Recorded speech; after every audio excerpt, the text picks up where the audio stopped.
Now, today we will see public fraction, but in that we will see equivalent fraction.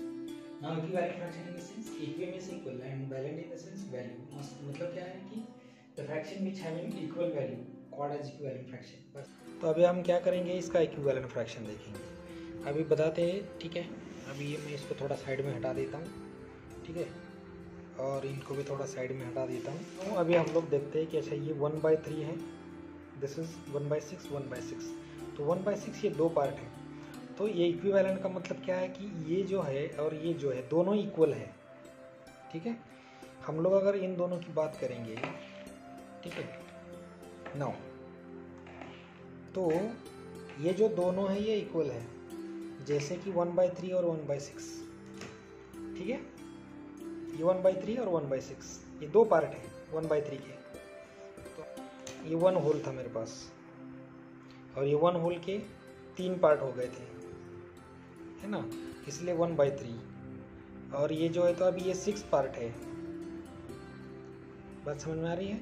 ये 6 part है, तो ये हो गया 6 पार्ट है, इसलिए डिनोमिनेटर 6 है, ठीक है. और 1/6 ईच पार्ट इक्वल्स टू 1/6. अभी हम लोग बोलेंगे 1/3 और 1/6. 3 इक्वल्स विथ 2 टाइम्स 1/6. तो ये जो है, ये जो कंसेप्ट है, इसे हम लोग बोलेंगे इक्विवेलेंट फ्रैक्शन, ठीक है. मतलब ये जो है इक्विवेलेंट है. अभी इक्विवेलेंट बात समझ में आ गई होगी. ये जो एक पीस है, इसके 2 पीस है, इसके 4 पीस है. ये भी एक पीस है, ये 2 पीस है, ये 4 पीस है. तो ये इक्विवेलेंट हो गए, इक्वल इक्विवेलेंट, ठीक है.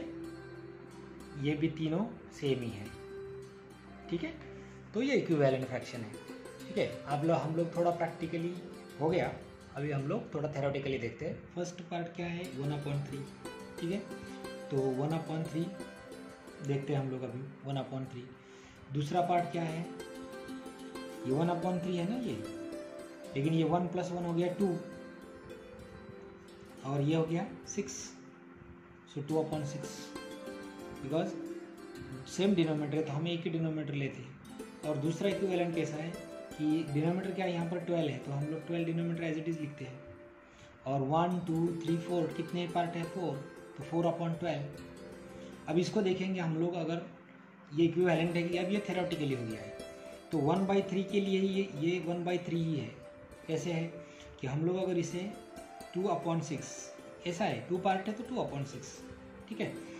तो 2 1s are 2 and 2 3s are 6. इसका मतलब है कि 1/3 इज इक्वल टू 1/3. ये इक्वल ही है. वैसे सेम है ये, जैसे 1/3 इज इक्वल टू 4/12. कैसे, 4 1s are 4 and 4 3s are 12. So that is equals to 1/3 equals to 1/3. तो ये इक्वल ही है, इसीलिए इसे बोलते हैं हम लोग इक्विवेलेंट फ्रैक्शन. तो इक्विवेलेंट का मतलब है इक्विवेलेंट फ्रैक्शंस. इक्वी का इक्विवेलेंट यानी कि इक्वी का मतलब है इक्वल और वैलेंट का मतलब है वैल्यू. तो ये फ्रैक्शन है जिसकी वैल्यू इक्वल.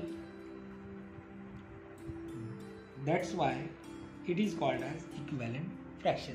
बात समझ में आई होगी अभी, ठीक है. ठीक है, अभी दूसरा एग्जांपल हम लोग देखते हैं. ये होल हो गया और इसका पार्ट है, तो ये हो गया फ्रैक्शन. ये भी उसके पार्ट है तो ये भी हो गया फ्रैक्शन, ठीक है. तो अभी इसको थोड़ी देर के लिए मैं हटा देता हूँ साइड में. अभी ये हमारे पास 3 है ना. एक है 1/2, दूसरा है 1/4 और तीसरा है 1/8. अभी ये क्या है कि दैट इज ऑल्सो इक्विवेलेंट. देखिए अभी हम लोग इसको सेपरेट करते हैं तो ये इक्विवेलेंट है, इक्वल हो गया, ठीक है. तो ये 2 पार्ट है, ये 4 पार्ट है. इसके भी ये 1 पार्ट है, ये 2 पार्ट है और दीज आर द 4 पार्ट. तो ये अभी ये तो हो गया प्रैक्टिकल इक्विवेलेंट है, इक्वल है, ये तो बात समझ में आ गई है. लेकिन हाउ टू डू इट और how to understand it theoretically, ठीक है, we will see that, just wait.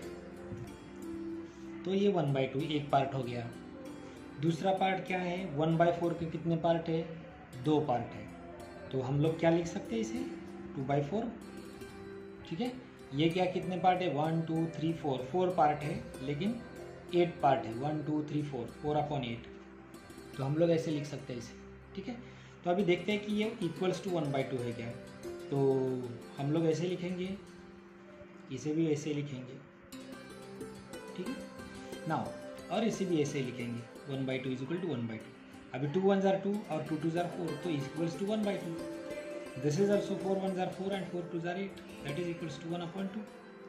So it means ये जो 1/2 है that is equal with 1/4 of means 2 parts of 1/4।